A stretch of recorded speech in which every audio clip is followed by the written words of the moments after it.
วัดเจ็ดยอดพระอารามหลวงขอเชิญร่วมบุญใหญ่ครั้งประวัติศาสตร์กับการบูรณะโบราณสถานที่มีอายุเก่าแก่กว่า500ปี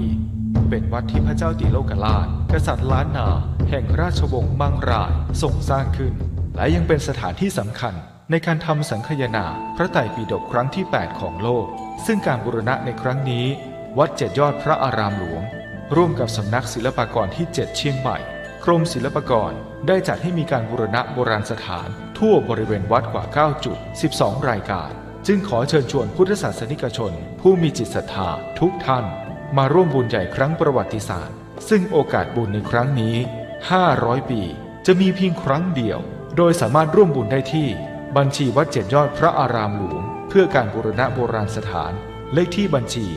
839-222-7594 ธนาคารไทยพาณิชย์สาขานิมมานเหมินหรือติดต่อสอบถามเพิ่มเติมได้ที่ Facebook วัดเจ็ดยอดพระอารามหลวงโทร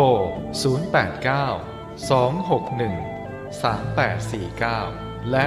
0878630155ชวนให้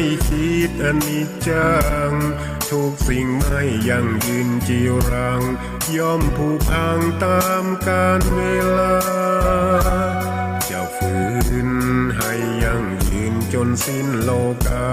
อย่าได้หวังดังปรารถนาองค์พระพุทธาท่านตรัสสอนไว้เกิดแล้วคงไม่แคล้วต้องชราแก่อาคราวแก่สมปัญญาทั่วภารามีโถมไปเจ็บทุกข์ย่อมเวียนวนมีพ้นใครๆสัตว์โลกล้วนรู้แน่แก่ใจเกิดแก่เจ็บตายหลีกไปไม่พ้นใครหลงคิดหลงผิดอัตตาว่าใจแจ้งกมลแม้นใครปลงได้คงสุขล้นชีวิตมีมองมนเกิดมาเป็นคนสมบูรณ์ดับหายเพียงร่างกายไว้ชีวา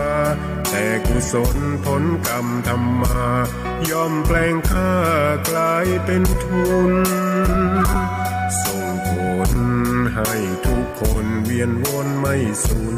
สุขและทุกข์เป็นไปตามทุนที่พวกคุณได้ก่อทำมา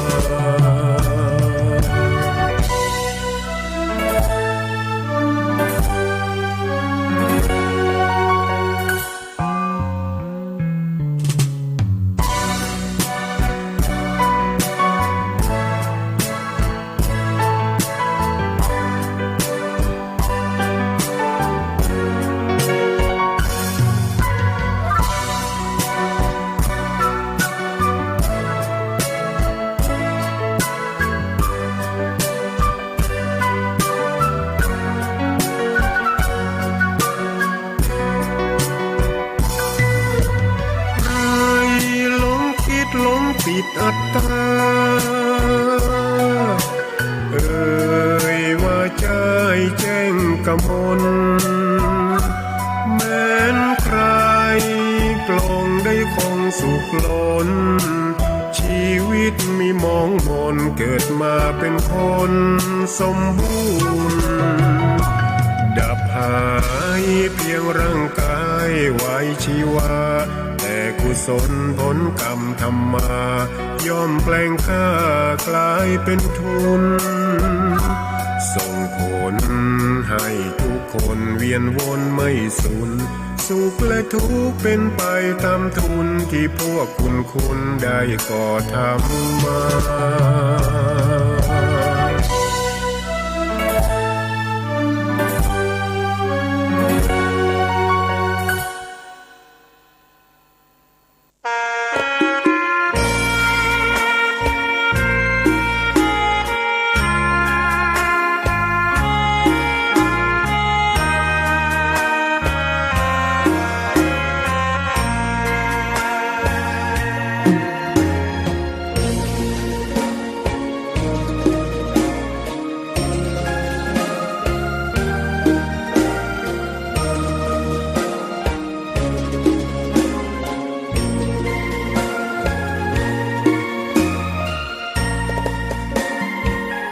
ดอกบัวดอกหนึ่งพึงใจไว้เพื่อบูชาแด่องค์พระศาสดาสัมมาสัมพุทธเจ้ามีความงามเงียบไม่เปรียบเทียบเขาเทียบเราใครมองไม่งามช่างเขาแต่เจ้าก็คือสัตย์ซื่อยึดถือความดีเป็นหลักใครรักไม่รักก็ไม่จงปรักมองมัวเมื่อโผล่พ้นน้ำก็เห็นความงาม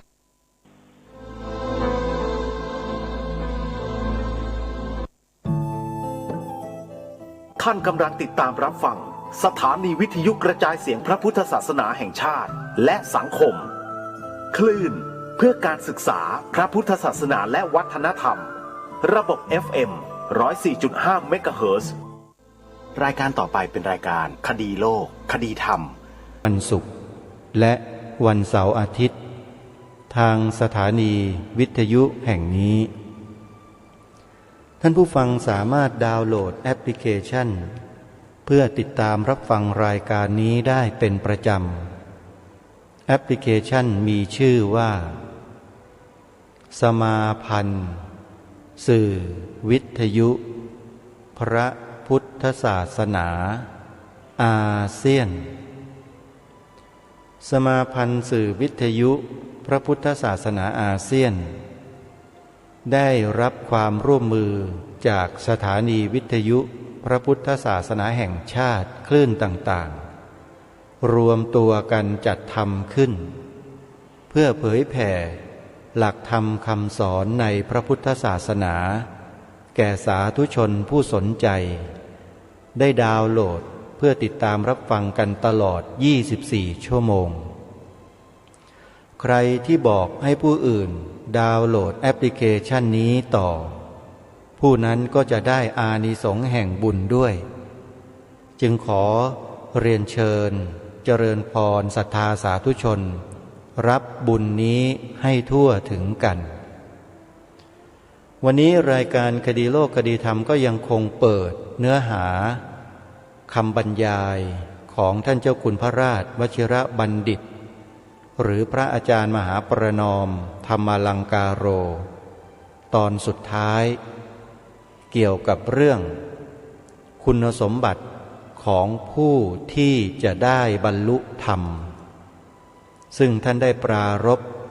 มาถึงเรื่องของการเจริญมรณานุสติ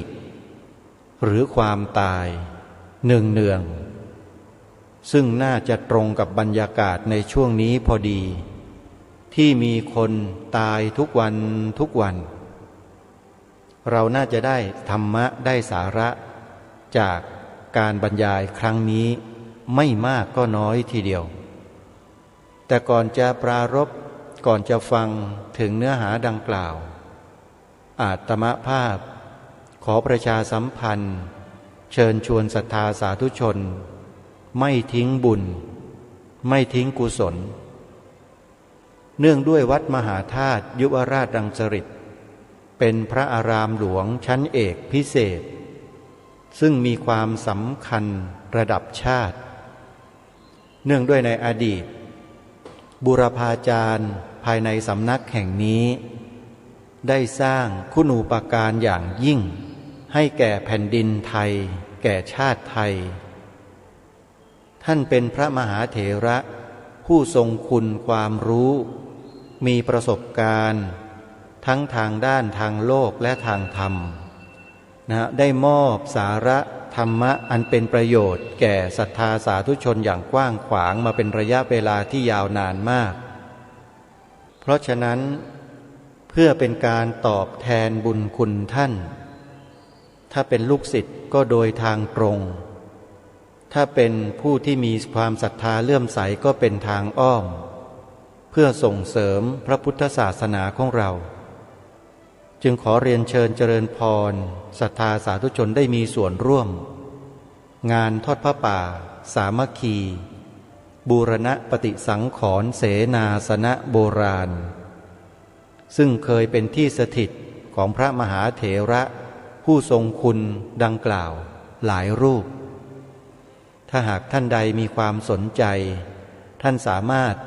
เดินทางมาร่วมงานทอดผ้าป่าได้เรามีมาตรการป้องกันทางสาธารณสุขไว้พร้อมงานจะจัดขึ้นณภายในพระอุโบสถวัดมหาธาตุยุวราชรังสฤษฎ์ในวันอาทิตย์ที่8สิงหาคมศกนี้เวลาบ่าย2 โมงหรือ14 นาฬิกาเป็นต้นไปท่านใดที่ไม่สามารถเดินทางมาร่วมกิจกรรมได้ท่านสามารถทำบุญทอดผ้าป่าออนไลน์กับทางวัดได้โดยตรง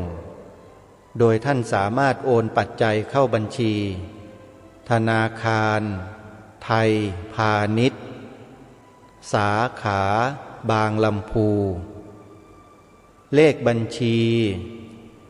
114921897ขออนุโมทนาสาธุการกับทุกท่านไว้ณโอกาสนี้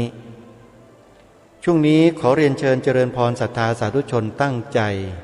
ฟังธรรมบรรยายของท่านเจ้าคุณพระราชวชิรบัณฑิตหรือพระอาจารย์มหาประนอมธรรมาลังกาโรพร้อมๆกันสาระช่วงท้ายน่าสนใจไปติดตามรับฟังพร้อมๆกันได้ณบัดนี้ก็เรียกว่าจตุกะที่1จตุกะที่2จตุกะที่3จตุกะที่4 1 2 3 4เราหายใจเป็นไหมเราหายใจไม่เป็นจะมีชีวิตอยู่หรือ อันนี้คนละเรื่องกันเนาะหายใจเป็นไม่เป็นแล้วก็มีชีวิตอยู่แล้วแต่หายใจเป็นเนี่ยหายใจเพื่อรักษาโรคหายใจเพื่อทำสมาธิหายใจเพื่อทำฌานหายใจเพื่อเจริญวิปัสสนาปกติเราก็หายใจอยู่แล้วไม่ต้องใช้สูตรไหนเราก็มีชีวิตอยู่แต่พอหายใจเพื่อรักษาโรคล่ะไหนได้แสดงเอาไว้คิริมานนทสูตรใช้อานาปานะสติกรรมฐานในการกำหนดลมหายใจช่วยรักษาโรคจากคิริมานนทสูตรและหายใจเพื่อได้ฌานล่ะอานาปานสติสูตรโดยตรงแล้วก็หายใจเพื่อหลุดพ้นล่ะและอานาปานติสูตรนี่แหละหายใจต่อจากอานาปานะแล้วมีสติสัมปชัญญะรู้ลมตอนแรกก็จะเข้าสู่ฌานทั้ง4ต่อมาก็ขยับไปสู่รูปฌานจากนั้นก็ขึ้นสู่วิปัสสนาพิจารณาองค์ฌานเป็นอารมณ์แล้วก็เจริญวิปัสสนาสุดท้ายจุดเริ่มต้นจากอานาปานะก็มีสิทธิ์1จิตที่จะไหลไปตามกระแสไม่ไปแล้วจิตที่จะฟุ้งมากไม่ฟุ้งแล้วอยู่ที่ไหนอยู่ที่ลมหายใจเพราะนั้นดูลมกระทบที่ปลายจมูกหายใจเข้าลมกระทบที่ปลายจมูกหายใจออกลมกระทบที่ปลายจมูกหายใจเข้ายาวก็รู้ลมกระทบตรงนี้นานหน่อยหายใจออกยาวก็รู้ลมกระทบตรงนี้นานหน่อย หายใจเข้าสั้นก็รู้ลมกระทบตัวนี้เดียวหายใจออกสั้นก็รู้ลมกระทบตัวนี้หายใจออกแล้วก็ทำจิตใจให้เบิกบานหายใจเข้าทำจิตใจให้เบิกบานหายใจออกก็คือรู้กองลมทั้งหมดหายใจเข้ารู้กองลมทั้งหมดหายใจออกเพราะฉะนั้นศาสตร์ของการหายใจมี4จตุกะมี4หมวดมี4จตุกะมี4หมวดถ้าเราได้ศึกษาอย่างกระจ่างชัดญี่ปุ่นเขาไปแปลไม่ใช่ญี่ปุ่นเนาะฝรั่งแปลอานาปานสติกรรมฐานแปลเป็นภาษาอังกฤษศาสตร์แห่งการหายใจแล้วก็มีคนไทยแปลจากภาษาอังกฤษกลับมาเป็นภาษาไทยแล้วก็เอามาถวายท่านหนังสือที่ดีมากเลยเป็นยังไงโยมเนี่ยศาสตร์แห่งการหายใจเนี่ยมี10ขั้นตอนศาสตร์แห่งการหายใจเป็นอย่างนี้แล้วก็แปลเป็นไทยประมาณสัก250หน้านี่แหละแล้วก็โยมท่านนั้นก็ซื้อมาถวายแล้วก็อ่านด้วยความตื่นเต้นฝรั่งทำไมเขารู้จากศาสตร์ของการหายใจทำไมเก่งเหลือเกินฝรั่งคนนี้เก่งเหลือเกินมาก็มานั่งอ่านสงสารคนไทยนับถือพุทธศาสนามานั่งทับโคตรเพชรแต่บอกว่ายากจนคำนี้ใครพูดโยมมีพระต่างชาติรูปหนึ่งเอ่ยนามให้ก็ได้ท่านชยสาโรบอกว่าพระอาจารย์สงสารคนไทยสงสารเรื่องอะไรนั่งทับโคตรเพชรแต่บอกว่ายากจนมันคืออะไรโคตรเพชรแล้วบอกว่ายากจนคืออะไรโคตรเพชรในที่นี้เพชรยังไม่ได้เจีย 84,000 ธรรมขันธ์ที่อยู่ในตู้คือโคตรเพชรถ้าเจียคือเอามาเจียสมองเอามาอ่านมาศึกษาตอนนี้นั่งทับโคตรเพชรพระไตรปิฎกมีไหมมีเคยอ่านไหมไม่เคยเปิดไหมไม่เคยนั่นแหละท่านชยสาโรบอกว่าสงสารคนไทยนั่งทับโคตรเพชรแต่บอกว่ายากจนหนังสืออานาปานสติคนไทยแปลมาจากฝรั่งแล้วแปลเสร็จแล้วมาเป็นภาษาไทยเอามาถวายอาตมาก็นั่งอ่านดูแล้วก็ท่าดีไปดูอานาปานสติสูตรของเรามีครบหมดเลยแต่ของเขาย่อจาก16ให้เหลือ10ย่อจาก16ให้เหลือ10เพราะนั้นไปหาอ่านนะอานาปานสติสูตรอ่านให้กระจ่างเลยถ้าอ่านไม่เข้าใจมันละเอียดไปอ่านฉบับย่อๆอานาปานทีปดีอาจารย์แลดีท่านรวบรวมเอาย่อๆอานาปานทีปดีกำหนดลมหายใจ16ขั้นเนี่ยย่อๆเป็นจตุกะ4หมวดเล่มเล็กๆแต่ถ้าเล่มเล็กอ่านแล้วไม่สะใจไปอ่านในอานาปานสติสูตรพร้อมอัตถกถาอย่างละเอียดเลยก็จะเห็นกระจ่างชัดพอเห็นกระจ่างชัดแล้วศาสตร์แห่งการหายใจทำไมมันดีขนาดนี้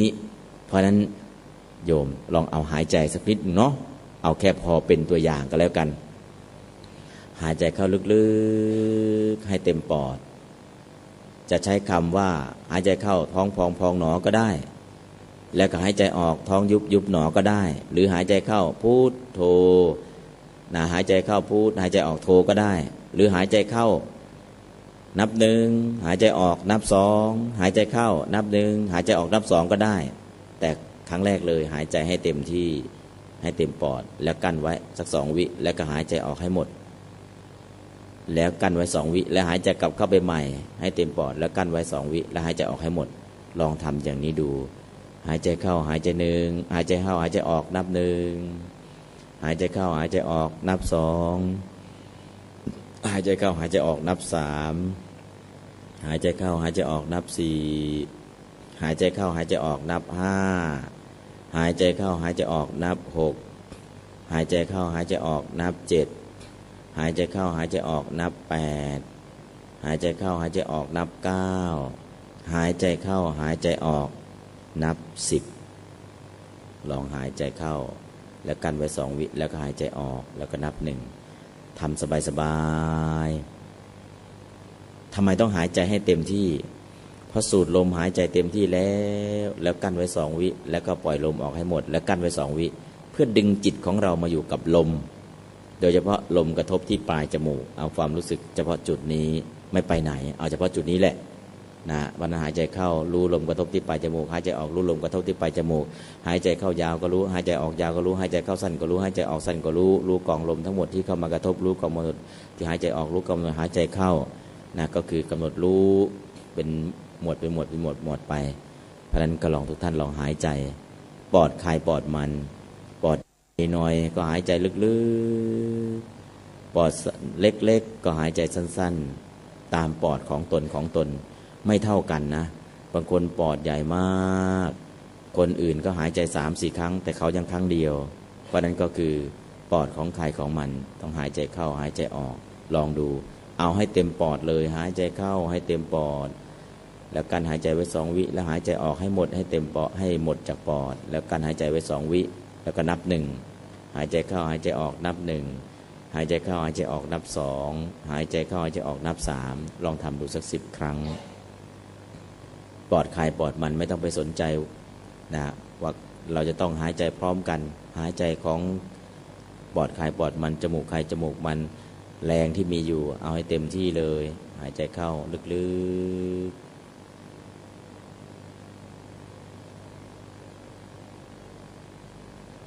ๆพอสมควรแก่เวลา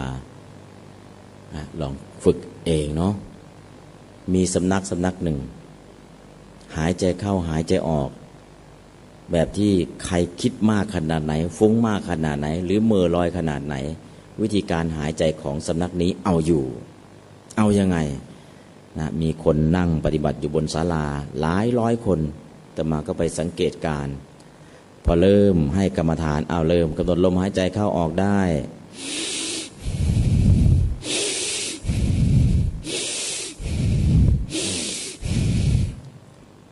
คนเกือบ1,000 คนบนศาลาเสียงชูชาชูชาชูชาเกิดอะไรขึ้นสักพักหนึ่งเงียบกริบทำไมจะเงียบหมดแรงหายใจกันแล้ว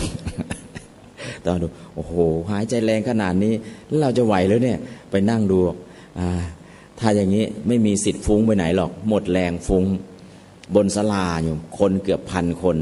นั่งหายใจแบบแรงๆเลยหายใจตอนแรกกรรมฐานอะไรเนี่ยหายใจเข้าออกหายใจยังไงจนกระทั่งหมดแรงหายเงียบไปทั้งศาลาถ้าใครฟุ้งมากลองดูกันแล้วกันนะแต่อย่าทำตรงนี้เอากลับไปทำที่บ้านถ้าฟุ้งมากฟุ้งเอาเลยอย่างที่เนี่ยสูตรเนี่ยอาตมาไปนั่งแล้วเห็นเขาทำโอ้ทั้งศาลาตอนแรกเสียงชูแชทั้งศาลาสักพักหนึ่งเงียบกริบเงียบทั้งศาลานิ่งวิธีการนี้ก็มีนะการหายใจเนาะศาสตร์ในการหายใจเพราะฉะนั้นเนี่ยเราตอนนี้หายใจตามปกติไม่ต้องไปเอาถึงขนาดนี้หรอกขนาดนี้ตอนนี้มีเผยแพร่อยู่ที่ย่างกุ้งถามว่าการหายใจแบบนี้มีเผยแผ่ในเมืองไทยหรือยังมีแล้วทราบว่ามีที่พัทยาและที่ลพบุรีการสอนหายใจแบบนี้ทราบว่ามีเมืองไทยแล้วเข้ามาเมืองไทยแล้วนะฮะเพราะฉะนั้นก็ไม่ต้องไปซีเรียสไม่ต้องไปใส่ใจเนาะทำเองได้ที่บ้านเนี่ยคือหายใจแบบที่ถ้ามันคิดมากใช่ไหมหายใจเข้าเต็มที่เลยนะอันนี้ก็ไม่ได้ยากนะอันนี้ก็เรื่องของการหายใจเอาแหละสำหรับคนโมหะจริตไหลไปตามกระแสวิตกจริตคิดมากฟุ้งมากใช้อานาปานะเป็นเชือกดึงจิตมาอยู่กับอารมณ์ตรงนี้ต่อไปสำหรับคนศรัทธาจริตมีอะไรก็เชื่อดีแต่ถ้าเชื่อผิดทางก็จะกลายเป็นความงมงายเพราะนั้นเนี่ยกรรมศรัทธาต้องเชื่อกรรมวิปากศรัทธาเชื่อผลทั้งกรรมกรรมสกตาศรัทธาเชื่อว่าทุกคนมีกรรมเป็นของตนตถาคตโพธิศรัทธาเชื่อการตรัสรู้ของพระพุทธเจ้าต้องดึงเข้ามาสู่พุทธานุสติกรรมฐานพุทธานุสติระลึกถึงคุณของพระพุทธเจ้าระลึกยังไงล่ะนะโม3 จบก็เป็นพุทธานุสติกรรมฐานแต่นะโม3 จบเนี่ยเอาไปใช้กับไตรสรณคมแล้วจากนี้เอาพุทธานุสติแบบ9 อย่างก็แล้วกันอิติปิโสภะคะวาแม้เพราะเหตุนั้นพระผู้มีพระภาคเจ้าพระองค์นั้นอะระหังเป็นผู้ห่างไกลจากกิเลสเป็นผู้กำจัดข้าศึกคือกิเลสเป็นผู้ทำลายซี่ของสังสารวัฏคืออวิชชาเป็นต้นเป็นผู้ไม่ทำความชั่วแม้อยู่ในที่ลับเป็นผู้สมควรรับทักษิณาทานคือสวดไปแปลไปน้อมจิตไปสวดไปแปลไประลึกถึงคุณของพระพุทธเจ้าโอ้อรหังกว่าพระองค์จะได้พระนามว่าอรหังเนี่ยพระองค์ต้องสร้างเหตุสร้างปัจจัยคือทานบารมีศีลบารมีเนคขมะบารมีสัจจะบารมีอริยธรรมบารมีขันติบารมีวิริยะบารมีเมตตาบารมีปัญญาบารมีอุเบกขาบารมีสร้างมายาวนานเท่าไหร่20 อสงไขยคิดอยู่ในใจแล้วก็ลงมือทำไม่บอกให้ใครรู้9 อสงไขยบอกให้คนอื่นรับรู้รับทราบด้วย7 อสงไขย9 7เป็น16หลังจากนั้นได้รับพยากรณ์จากพระทีปังกรพระสัมมาสัมพุทธเจ้าว่า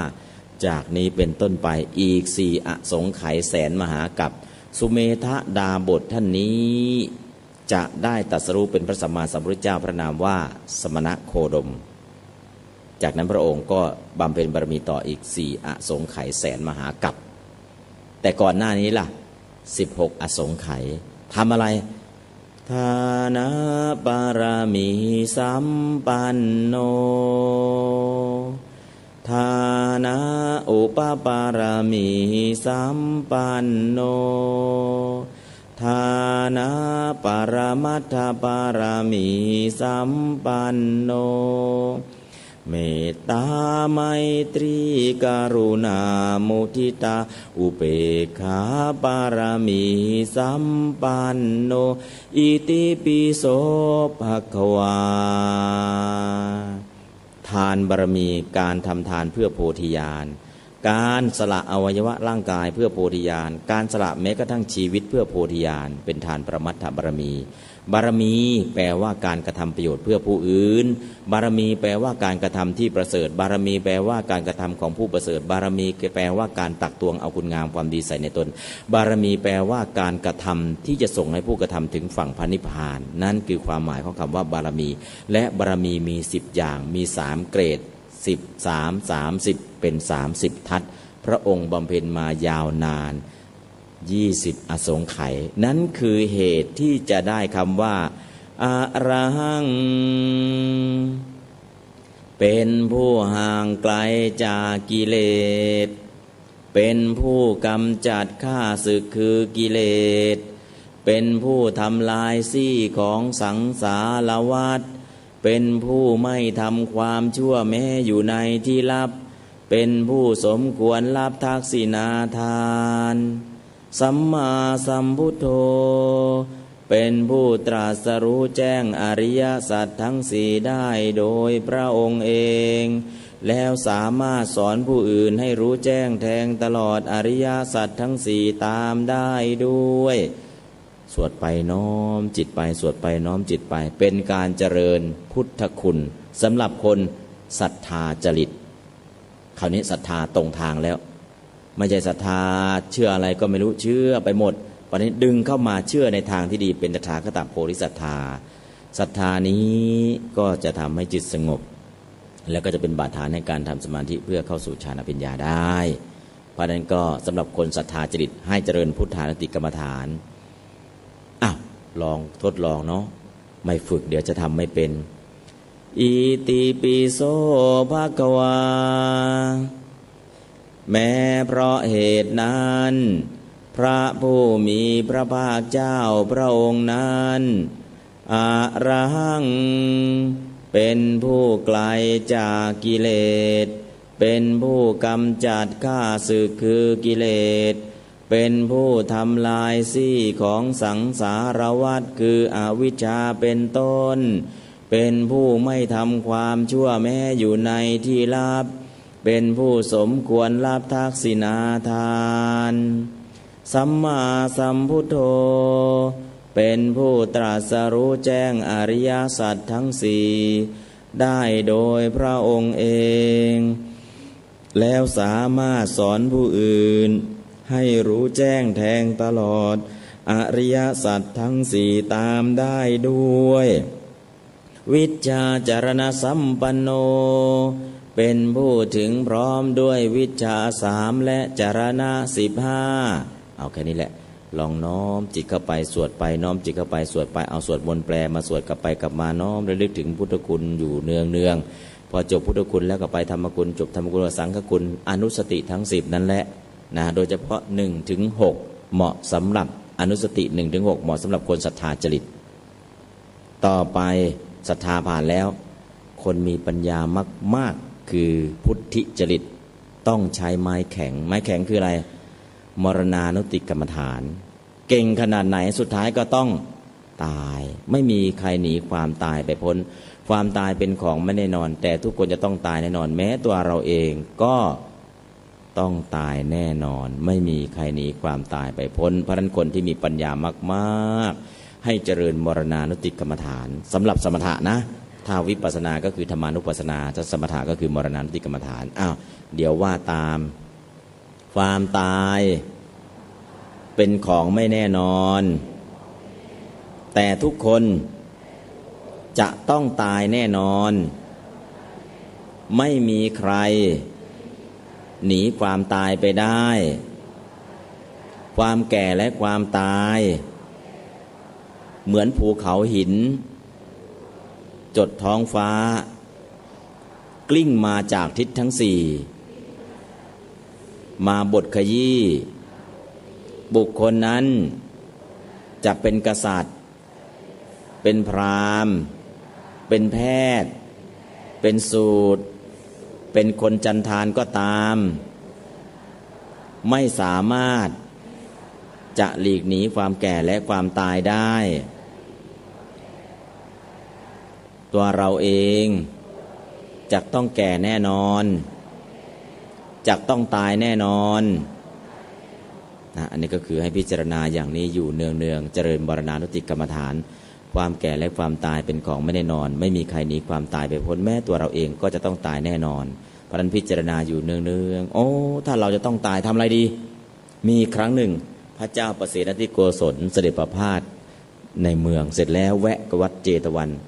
นะกลางวันพระพุทธองค์ก็เลยตรัสถามข้าแต่พระองค์ผู้สมมุติเทพนะ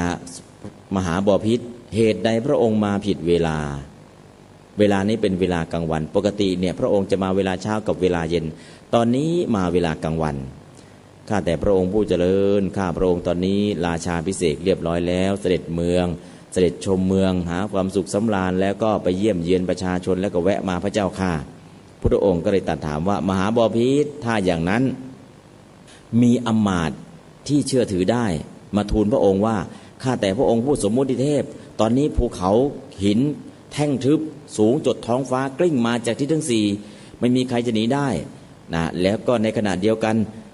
อำมาตย์อีกคนหนึ่งก็มาทูลว่าภูเขาหินกลิ้งมาจากทิศเหนืออำมาตย์อีกคนหนึ่งก็มาทูลว่าภูเขาหินกลิ้งมาจากทิศใต้อำมาตย์อีกคนหนึ่งก็ทูลว่าภูเขาหินกลิ้งมาจากทิศทั้งสี่แม้พระองค์ก็ไม่สามารถจะรอดได้ถ้าเป็นอย่างนี้พระองค์จะทรงทำอย่างไร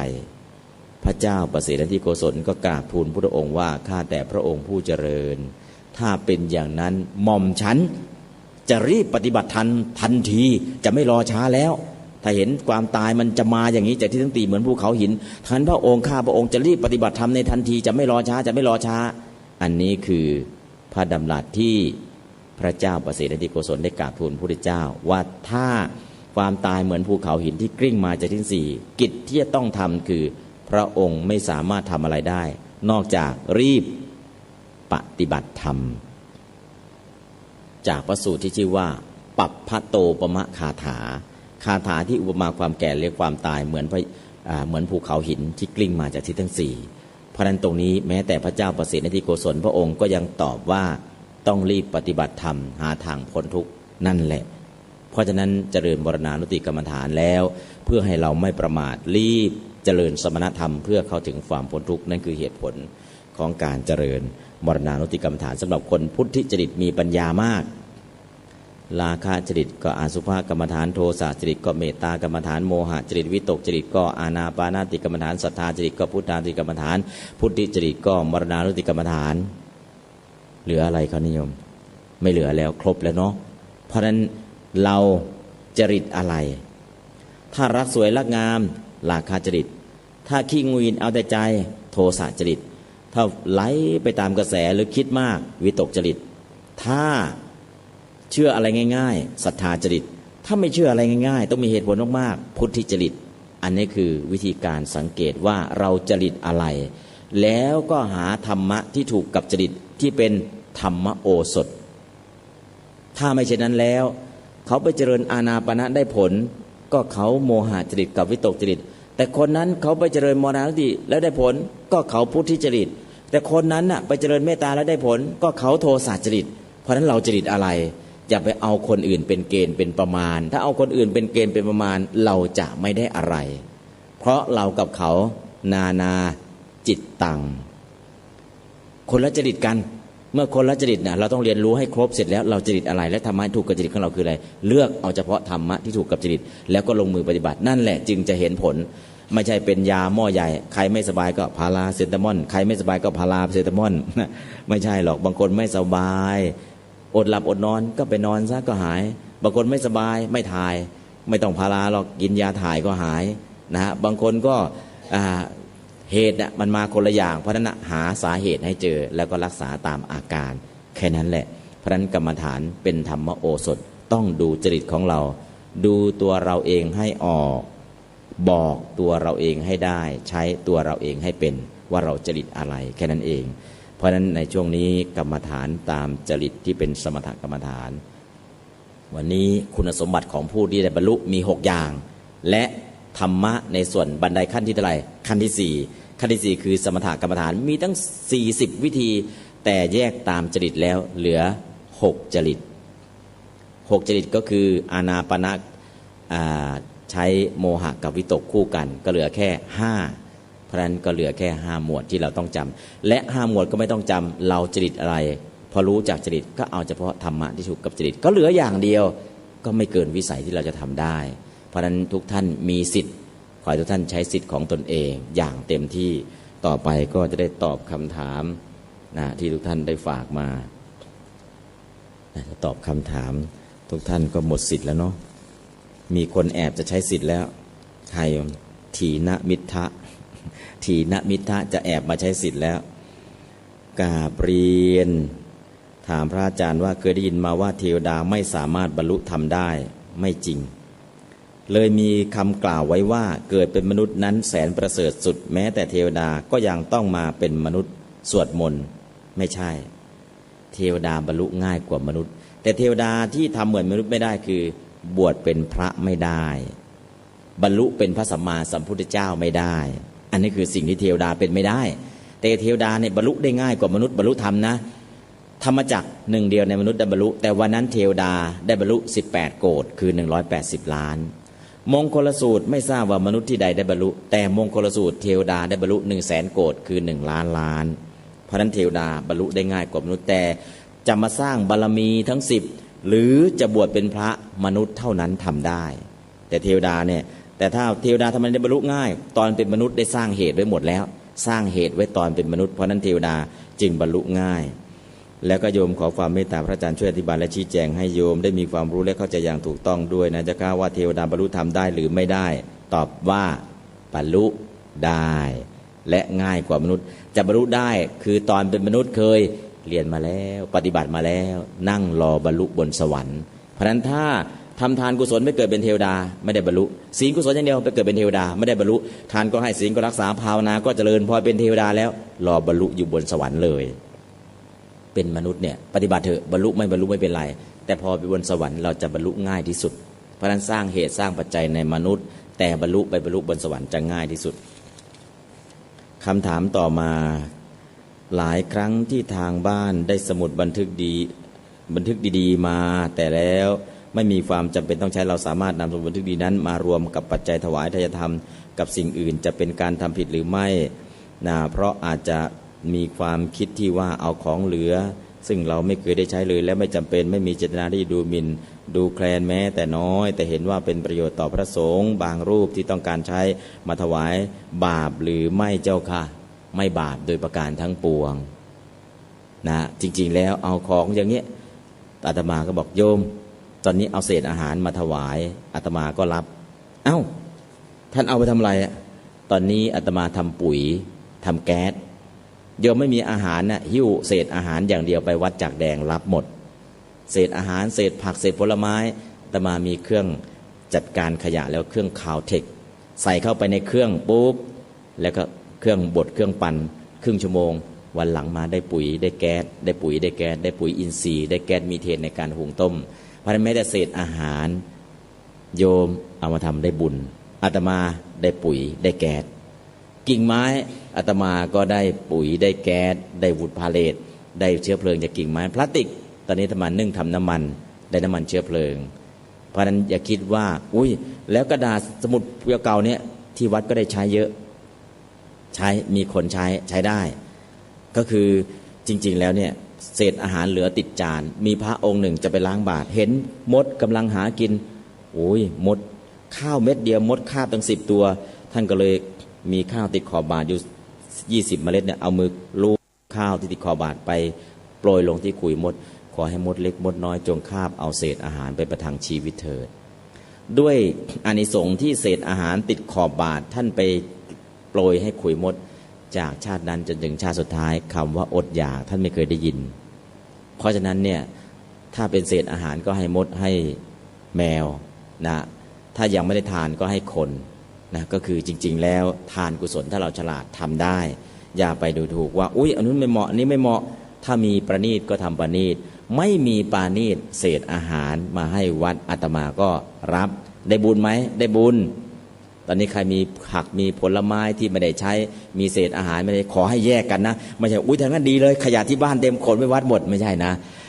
เศษอาหารเป็นเศษอาหารพลาสติกเป็นพลาสติกโฟมเป็นโฟมโฟมก็รับโฟมต่างหากกิ่งไม้เป็นกิ่งไม้กิ่งไม้ต่างหากนะแล้วก็กระดาษเศษกระดาษเก่าๆเลิกใช้กระดาษอันนั้นก็มีเครื่องบดเครื่องสับนะตอนนี้มีเครื่องบดเครื่องสับเครื่องทำปุ๋ยทำแก๊สทำทุกอย่างตามศาสตร์พระราชาทำไมต้องทำไปอยู่วัดจากแดงใหม่ๆขยะมันล้นวัด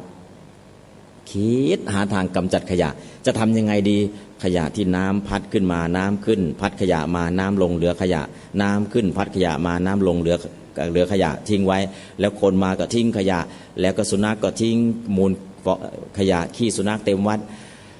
ปวดหัวเกี่ยวกับเรื่องขยะมาหลายปีหาทางจนไปเจอศาสตร์พระราชาตอนนี้เรื่องขยะใครอยากจะไปดูเป็นต้นแบบมาดูได้ที่วัดจากแดงจะหิ้วขยะมาทำบุญก็ได้เอากิ่งไม้มาเอาปุ๋ยเอาพลาสติกมาเอาโฟมมาแต่อย่าให้มันปนกันก็แล้วกันโฟมก็โฟมต่างหากเอารับตรงนู้นกิ่งไม้รับโซนนู้นพลาสติกรับโซนนี้กระดาษเก่าเลิกใช้แล้วรับโซนนี้ที่ยังไม่ใช้รับโซนนี้นะก็คือจะแบ่งเขตโซนทั้งหมดเศษอาหารเศษปุ๋ยอะไรต่างๆเพราะฉะนั้นอย่าคิดว่าไม่เป็นประโยชน์เป็นประโยชน์ทั้งหมดนะแต่ขอให้แยกกันนาฬิกาตรงตู้เย็นชั้น2เดินไม่ตรงเวลาอันนี้ไม่ใช่คำตอบที่อาตมาจะให้แจ้งเจ้าหน้าที่ด้วยนาฬิกาเดินไม่ตรงเวลา ตรงตู้เย็นนะชั้น2คำว่าจินตามยปัญญากับธรรมวิจยะเกี่ยวข้องกันเหมือนกันหรือไม่อย่างไรเจ้าคะปัญญา3สุตะจากฟังจินตาจากคิดพิจารณาทำแล้วก็ภาวนาปัญญาเกิดจากการปฏิบัติส่วนธรรมวิจยะเนี่ยเป็นโพชฌงค์โพชฌงค์7ประการโพชฌงค์แปลว่าองค์แห่งการบรรลุเพราะฉะนั้นถามว่าจะเหมือนกันได้ไหมธรรมวิจยะแปลว่าสอดส่องธรรมวิจยะอ๋อนี่เป็นผลนี่เป็นเหตุนี่ผลจินตามยปัญญาก็เหมือนกันจินตามยปัญญาก็เอาข้อมูลที่ได้จากสุตะนี่มาคิดพิจารณาถึงเหตุถึงผลส่วนธรรมวิจยะเนี่ยเน้นธรรมะเพื่อบรรลุมรรคผลเลยส่วนจินตามยปัญญาเนี่ยได้ทั้งปัญญาที่ไม่ต้องบรรลุและปัญญาที่ได้บรรลุเพราะฉะนั้นจินตามยปัญญาเนี่ยคิดแบบวิทยาศาสตร์ก็ได้จินตามยปัญญาคิดเพื่อหลุดพ้นก็ได้จินตามยปัญญา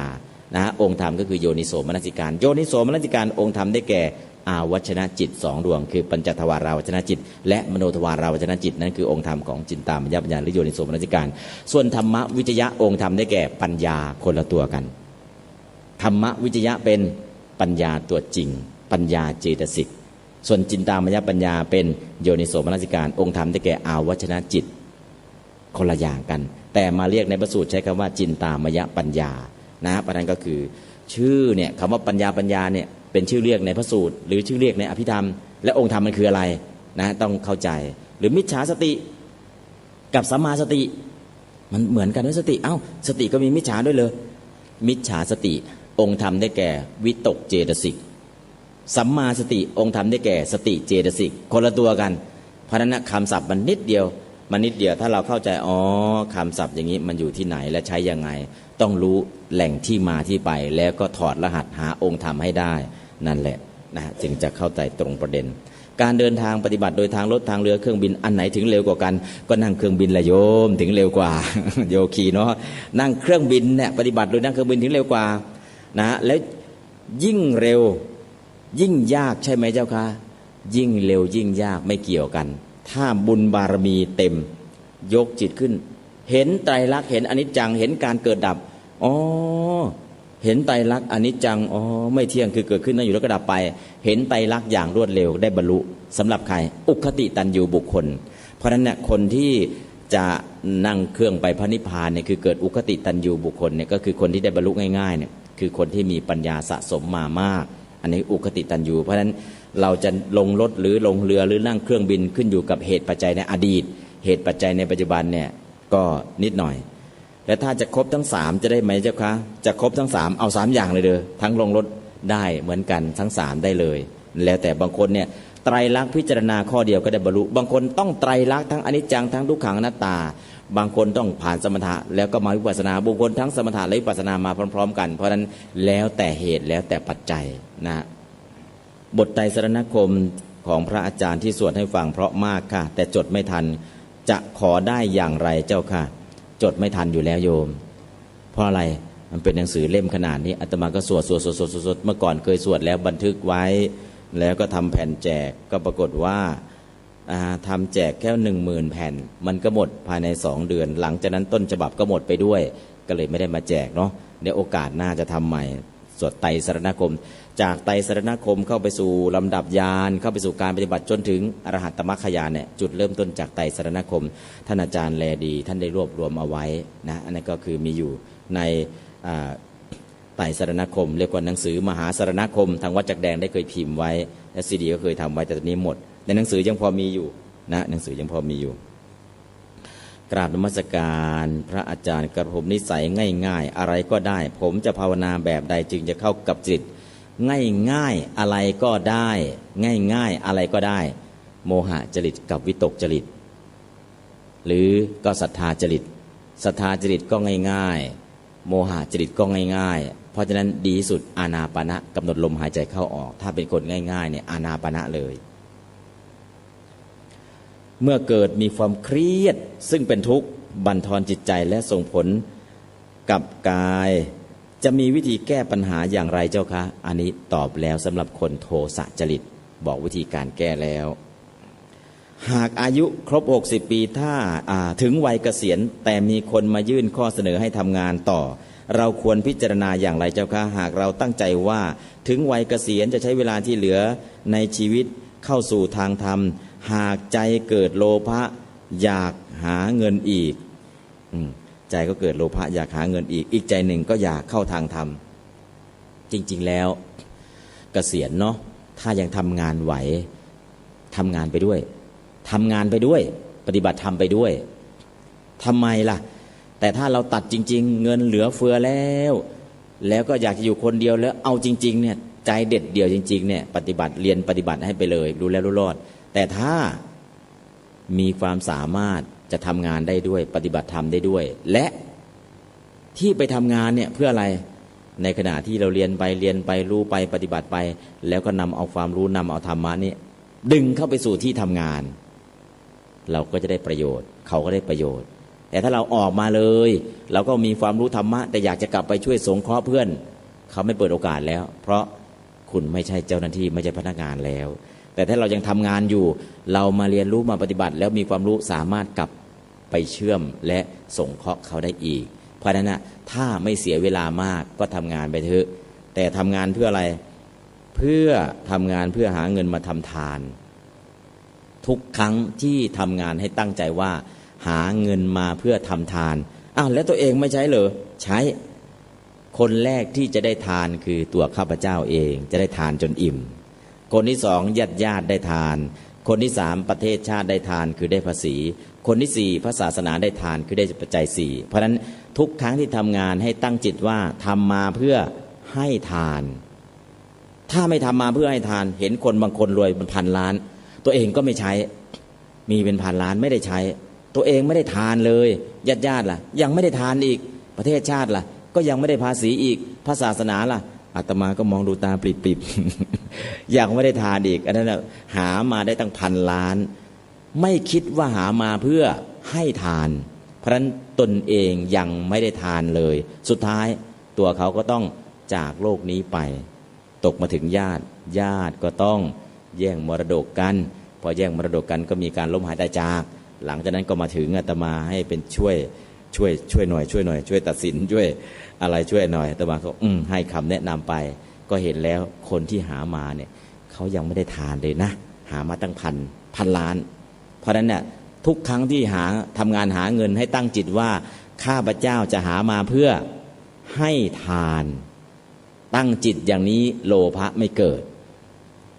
หาเงินทำงานหาเงินเพื่อให้ทานแล้วเราไม่ได้ใช้หรือใช้คนแรกที่จะได้ทานคือตัวเราได้ทานจนอิ่มเพราะฉะนั้นหามาเก็บเนี่ยไม่มีประโยชน์ต้องหามาให้ทานให้ตัวเองให้ตัวเราเองได้ทานให้ญาติได้ทานให้ประเทศชาติได้ทานให้พระศาสนาได้ทานหาเงินเถอะแต่ตั้งใจเหมือนพระโพธิสัตว์คือหามาเพื่อให้ทานนั่นดีที่สุดอันนั้นก็ไม่เป็นโลภะเนาะถ้าหามาเพื่อให้ทานจริงๆก็เคยอ่านพบว่าอริยปวาทะมีผลขัดขวางมรรคผลให้แก้ด้วยการขอขมาถ้าเราเคยพลาดพลั้งทำอริยปวาทะไปแล้วจะขอขมาท่านแต่ท่านก็มรณภาพแล้วไม่สามารถไปขอขมาที่หลุมฝังศพของท่านได้จะขอขมาที่พระรัตนตรัยหรือพุทธรูปได้ไหมเจ้าคะได้นึกถึงหน้าท่านนึกถึงหน้านึกถึงสิ่งที่เราเคยล่วงเกินได้เคยขอขมาได้เคยล่วงเกินแล้วก็นึกถึงย้อนกลับไปแล้วก็ขอขมาได้นะไม่มีปัญหาอันนี้ก็เรื่องอริยปวาทะคำถามสุดท้ายกราบเรียนถามพระอาจารย์ว่าที่พม่าทำไมจึงเกิดเรื่องเป็นข่าวว่าชาวพุทธรังแกชาวโรฮิงญาทั้งที่คนพม่าเป็นชาวพุทธที่เคร่งศาสนามากเหตุใดจึงทำเช่นนั้นท่านเคยอยู่ที่พม่ามาหลายปีพอจะทราบสาเหตุไหมคะทราบชัดแน่มากชาวพม่าจริงๆข่าวเนี่ยบอกว่าชาวพม่ารังแกชาวโรฮิงญาข่าวมันกลับตลปัดชาวโรฮิงญาคือใครมาจากไหนเป็นทหารรับจ้างที่อังกฤษขนมาจากอินเดียขนมาจากบังกลาเทศมาสู้กับพม่าจนอังกฤษยึดพม่าได้อังกฤษทหารอังกฤษไม่ตายทหารกุรคาคือเนปาลทหารอิสลามมาจากอินเดียและเนปาลอังกฤษเอามารบกับพม่าไม่ใช่คนพม่าเป็นศัตรูของพม่าคืออังกฤษเอามารบแทนอังกฤษและอังกฤษก็ชนะพม่าได้และสุดท้ายพวกกุรคาคือพวกเนปาลอังกฤษเอาเข้ามาอยู่ในเมืองด้วยเช่นที่เมเมียวที่มันดาเลพวกกุรคาคือพวกเนปาลเนี่ยเข้มแข็งอดทนซื่อสัตย์แต่พวกอิสลามไม่ซื่อเท่าที่ควรอังกฤษก็เลยเอามาลบกับพม่าก็จริงสุดท้ายไว้ที่ชายแดนนั่นแหละพอไว้ที่ชายแดนไม่ส่วนหนึ่งเข้ามาอยู่ข้างในแต่อีกจำนวนมากอยู่ที่ชายแดนพออยู่ที่ชายแดนระหว่างบังกลาเทศกับพม่าแล้วเกิดอะไรขึ้นฝั่งนู้น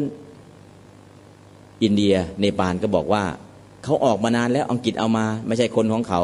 พม่าก็บอกว่าอันนี้เป็นศัตรูตั้งแต่แรกเราก็ไม่ได้ให้สัญชาติเพราะนั้นก็เลยเป็นคนอยู่ระหว่างกลางไม่มีสัญชาติพม่าไม่มีสัญชาติบังกลาเทศทั้งที่ต้นตอมาจากอินเดียมาจากบังกลาเทศแต่อังกฤษเอามาต้นต่อคนก่อปัญหาคืออังกฤษแต่ตอนนี้อังกฤษก็พยายามบีบพม่าให้รับคืนให้สัญชาติเพราะฉะนั้นน่ะคนที่เป็นศัตรูคือโรฮิงญาไม่ได้มีสัญชาติพม่าไม่ได้มีสัญชาติบังกลาเทศเพราะอังกฤษเป็นคนก่อเรื่องเอามารบกับพม่าแล้วก็ปล่อยทิ้งที่ชายแดนนั่นคือที่มาที่ไปและตอนสุดท้ายจะกลับไปบังกลาเทศก็ไม่มีสัญชาติกลับมาพม่าก็ไม่มีสัญชาติแล้วจะไปไหนคราวนี้ไปไหนก็เลยอยู่ตรงกลางถ้าอยู่เฉยๆอยู่ต่อได้แต่มีพวกยุแยงแต่แข่งรั่วให้ก่อตั้งประเทศขึ้นมาเพราะระหว่างพม่ากับบังกลาเทศตรงนั้นมีอะไรมีบ่อก๊าซธรรมชาติใหญ่โตถ้าเป็นประเทศเล็กๆตั้งขึ้นมาได้ประเทศใหญ่ก็จะไปฮุบบ่อแก๊สธรรมชาติบ่อน้ำมันเพราะฉะนั้นตรงนี้ก็เป็นแผนลึกลับซับซ้อนที่เรามองไม่เห็นบอกพม่ารังแกโรฮิงญาถ้าเราทราบแต่ต้นจนจบโรฮิงญาไม่ใช่พม่าเป็นบังกลาเทศที่อังกฤษเอามาคนที่จะต้องรับผิดชอบคืออังกฤษไม่ใช่พม่าไม่ใช่บังกลาเทศอังกฤษเอามาลบจ้างเขามาลบบอกว่าถ้าลบชนะแล้วจะให้มาอยู่พม่าสุดท้ายไม่เอาเข้ามาแต่พวกเนปาลเอาเข้ามาอยู่ในพม่าด้วยก็ได้สัญชาติพม่าแต่พวกมุสลิมกลุ่มนี้อังกฤษใช้ลบให้ค่าจ้างเงินเดือนแล้วปล่อยให้อยู่ที่เดิมสัญชาติอินเดียก็ขาดสัญชาติบังกลาเทศก็ขาดสัญชาติพม่าก็ไม่ได้สุดท้ายก็กลายเป็นคนไร้สัญชาติอันนั้นคือเหตุที่มาที่ไปเพราะฉะนั้น เข้าใจตรงกันแล้วก็ไม่มีปัญหาเพราะนั้นก็คือจากที่เดิมทีมีเท่าไหร่10,000 กว่าคนแต่อีกอย่างหนึ่งก็คือโรฮิงญาเนี่ยไม่ค่อยทำมาหากินผลิตลูกอย่างเดียวจากช่วงอังกฤษเอามาเนี่ยไม่กี่พันคนตอนนี้เท่าไหร่600,000 คนพ่อคนหนึ่งผลิตลูกได้เกือบ100 คนเพราะนั้นก็คือทำมาหากินไม่ค่อยทำมาหากินก็ทำอย่างนี้อย่างเดียวสุดท้ายก็เป็นปัญหาพอเป็นปัญหาแล้วต่างชาติก็โวยวายแล้วคนที่ไม่รู้ก็บอกว่าพม่า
ได้สรุป